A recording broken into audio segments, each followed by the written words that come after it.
Hi guys, welcome back to my channel Vijay Jangid. Guys, इस class में हम वर्ड फॉर्मेशन के अंतर्गत कुछ ओल्ड इंग्लिश प्रीफिक्सेस, प्राचीन अंग्रेजी के उपसर्ग जो मूलतः है जर्मनिक भाषा के हैं के बारे में सीखने जा रहे हैं।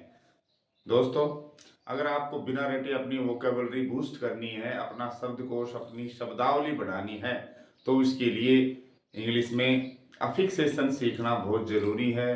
अफिक्सेशन का मतलब होता है शब्द के अंत में या शब्द से पहले कुछ शब्दांश जोड़ना, ताकि शब्द नया शब्द बन जाए, शब्द का रूप बदल जाए, शब्द का अर्थ बदल जाए। इस प्रक्रिया को अफिक्सेशन कहते हैं, जिसमें प्रीफिक्स और सफिक्स दोनों ही अफिक्स शामिल होते हैं।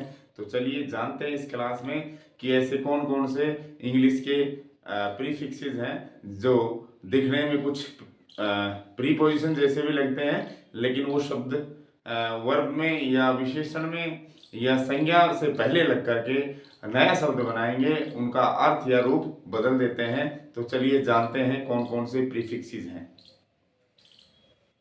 दोस्तों, ये इस साइड में कुछ प्रीफिक्सेस लिखे हुए हैं इंग्लिश के, प्राचीन इंग्लिश के, लेकिन मूलतः उनका जो जन्म है वो जर्मनिक रूट है, मतलब जर्मनिक भाषा से आए हुए हैं, लेकिन आज ये इंग्लिश के प्रीफिक्सेस हैं।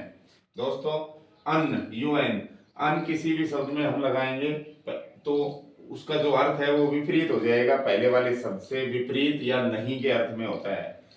अन का अर्थ हो जाएगा या तो नहीं या विपरीत। दोस्तों, अन्य जो प्रीफिक्स है वो वर्ब में भी लग सकता है, एडजेक्टिव विशेषण में भी लग सकता है, नाउन और संज्ञा में भी लग सकता है। जैसे आगे मैंने तीन ही उदाहरण दिए हैं, तीन पार्ट्स ऑफ स्पीच के हिसाब से। जैसे वर्ब में लगाया मैंने लॉक में अन, लॉक यानी बंद करना, ताला लगाना, और इसमें अन लगाने से बन गया अनलॉक यानी खोलना या ताला खोलना। एडजेक्टिव में भी लगता है, जैसे हैप्पी, हैप्पी माने खुश, हैप्पी में अन लगाने से इसका विपरीत अर्थ हो गया ना खुश, मतलब दुखी। इसी तरह बिलीफ नाउन है, नाउन में भी अन लग सकता है। बिलीफ माने विश्वास, और अनबिलीफ का मतलब विश्वास नहीं, या विपरीत कह दो अविश्वास। तो डियर गाइज, अन प्रीफिक्स वर्ब में भी लग सकता है, विशेषण में भी और नाउन में भी, और नए शब्द का निर्माण करता है। और जो नए शब्द बनेंगे वो पहले वाले शब्द से विपरीत हो जाते हैं, अर्थ में उल्टे हो जाते हैं। इसी तरह ये बहुत सारे प्रीफिक्सेस हैं। मिस का अर्थ होता है गलत या बुरा, ओवर का अर्थ है ऊपर या अधिक। अब देखो, ओवर, अंडर ये प्रीपोजिशन भी है, लेकिन ये संज्ञा से पहले लगते हैं और ऊपर या नीचे का अर्थ देते हैं, लेकिन वो नया शब्द नहीं बनाते और सिर्फ संज्ञा से पहले लगते हैं उस समय। लेकिन ये क्या है, वर्ब में भी लगते हैं, एडजेक्टिव में भी, नाउन में भी, उनके साथ जुड़ जाते हैं, अलग नहीं होते हैं, नया शब्द बनता है। ओवर, अंडर, फोर, फोर का अर्थ है पहले, सामने, आगे। आउट का अर्थ है बाहर या से अधिक। विद का अर्थ है के विरुद्ध या पीछे। अप का अर्थ है ऊपर की ओर या पूर्णता। और ऑन का अर्थ है किसी स्थिति में होना, किसी स्थिति में, स्टेट में होना। ऑफ का अर्थ है दूर या अलग होना या बंद। फॉर का अर्थ है दूर या निषेध या पूर्णतः। ए प्रीफिक्स बहुत महत्वपूर्ण प्रीफिक्स है। ए का अर्थ है किसी अवस्था में होना, अभी इसको थोड़ा विस्तार से बताएंगे। बी का अर्थ है चारों ओर पूर्णतः या बनाना, और ई एन का अर्थ है में डालना, बनाना। ये दोस्तों इसके हिंदी मीनिंग हुए प्रीफिक्सेस के। ये किस में लग सकते हैं उसके लिए मैंने पार्ट्स ऑफ स्पीच सामने लिख रखे हैं, ये कहाँ कहाँ लग सकते हैं। जैसे ए है, ए वर्ब में भी लग जाएगा और नाउन में भी, फिर भी वो क्या बनाएगा, उसका विशेषण बना देगा। ए प्रीफिक्स है, वो वर्ब में या नाउन में लग के और क्या बना देगा, उसका विशेषण बना देगा दोस्तों, एडजेक्टिव बना देगा। अब ये सभी प्रीफिक्सेस से बनने वाले मैंने तीन तीन चार चार शब्द लिख रखे हैं, सामने देखिए आप। जैसे मिस, मिस का अर्थ है गलत या बुरा, तो ये वर्ब में भी लग सकता है, और पार्टिसिपल जो होता है एडजेक्टिव उसमें भी लग जाएगा, आईएनजी वाला पार्टिसिपल, प्रेजेंट पार्टिसिपल, संज्ञा में भी लग जाएगा। जैसे बी है वर्ब है, बी है माने व्यवहार करना गलत, मिस लगाते ही हो गया गलत व्यवहार करना, दुर्व्यवहार करना। और ऐसे ही लीडिंग, लीडिंग क्या है, प्रेजेंट पार्टिसिपल है, विशेषण का काम करेगा, तो मिस लगा दिया मिस लीडिंग यानी कि भ्रामक हो गया। और मिसकंडक्ट, कंडक्ट नाउन है, कंडक्ट माने आचरण, मिस लग गया तो बुरा आचरण मतलब दुराचरण। तो डियर गाइस, आप सभी शब्दों को ध्यान से देखें जिनमें ये सारे प्रीफिक्स लगे हुए हैं और इनका जो अर्थ है वो इनके हिसाब से बनता है।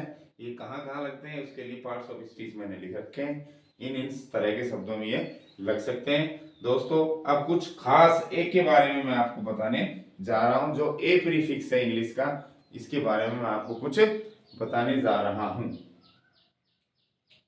चलिए, जो पुरानी इंग्लिश का ए प्रीफिक्स है, ए, उसका अर्थ होता है किसी अवस्था में होना, किसी अवस्था में होना। दोस्तों ए प्रीफिक्स किसी वर्ब या किसी नाउन से पहले लग जाता है और उस वर्ब या नाउन को विशेषण बना देता है। क्या बना देता है? विशेषण बना देता है। दोस्तों ये जो ए प्रीफिक्स है पुरानी इंग्लिश का, ये इंग्लिश के इन और ऑन, इन और ऑन जो प्रीपोजिशन है उनसे निकला हुआ है, उनसे बना हुआ है। इन और ऑन से निकला हुआ है। इनका अर्थ में या अंदर, ऑन का मतलब ऊपर या पर। तो देखिए, चलिए देखते हैं। दोस्तों यहाँ पर ये क्या है? ही इज इन स्लीप, वो नींद में है। नींद नाउन है, यहाँ पर ये क्या है? नाउन है। और स्लीप वर्ब भी हो जाती है, जैसे ही इज स्लीपिंग। तो इस इनको प्रीपोजिशन को हम हटा देंगे और इसमें ए लगा के हम नया शब्द बनाएंगे, तो इसका बन जाएगा ही इज। इसकी जगह हमने ले लिया ए। क्या ले लिया? ए प्रीफिक्स। और ये हट जाएगा क्योंकि इसमें से ए बना है, तो ये हट जाएगा और इसमें ए लग जाएगा। ही इज इन स्लीप, वो नींद में है, और इसका हो गया ही इज एस्लीप, यानी वो इस स्थिति में है। किस में है? सोने वाली स्थिति में, किसी अवस्था में होना, तो वह सोया हुआ है, ये हो जाएगा। दोस्तों यहाँ पर ये विशेषण है, यहाँ पर ये विशेषण बन गया और यहाँ पर ये क्या है? नाउन है। अगला है the house is on fire. On, on में से ही हमने ये लिया है ए, तो ऑन तो हट जाएगा, ये हो जाएगा द हाउस इज ऑन, ए में बदल जाएगा, ये दोनों एक ही शब्द बन जाएंगे, F I R, F I R. ठीक है। तो जो घर है वो किस स्थिति में है? आग की अवस्था में है, मतलब जलता हुआ है।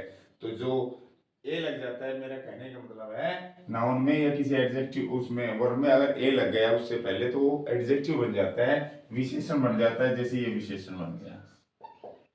दोस्तों ये हमेशा विशेषण रहेगा और इनसे पहले ये लिंकिंग वर्ब वॉज या इज मिलेगी। और ये क्या बताता है? ये इसकी विशेषता बताता है। इसके अकेले में ये यूज होता है, ध्यान रखना। ये जो विशेषण है ये कभी संज्ञा के साथ जुड़ेगा नहीं, कभी संज्ञा के साथ जोड़ दो इसको, ये हमेशा अकेला ही यूज होता है। तो दोस्तों ए प्रीफिक्स प्राचीन इंग्लिश का है, जिसका अर्थ है किसी अवस्था में होना। ये वर्ब या नाउन से पहले लगकर एडजेक्टिव बनाता है, जिस तरह दो सेंटेंस मैंने आपको समझाए हैं। आशा करता हूँ ये जानकारी आपको बहुत बेहतर लगी होगी। ऐसे ही वीडियोज देखने के लिए चैनल को सब्सक्राइब करना न भूलें। वीडियोज अच्छी लगी हो तो लाइक शेयर करना बिल्कुल न भूलें। Thank you.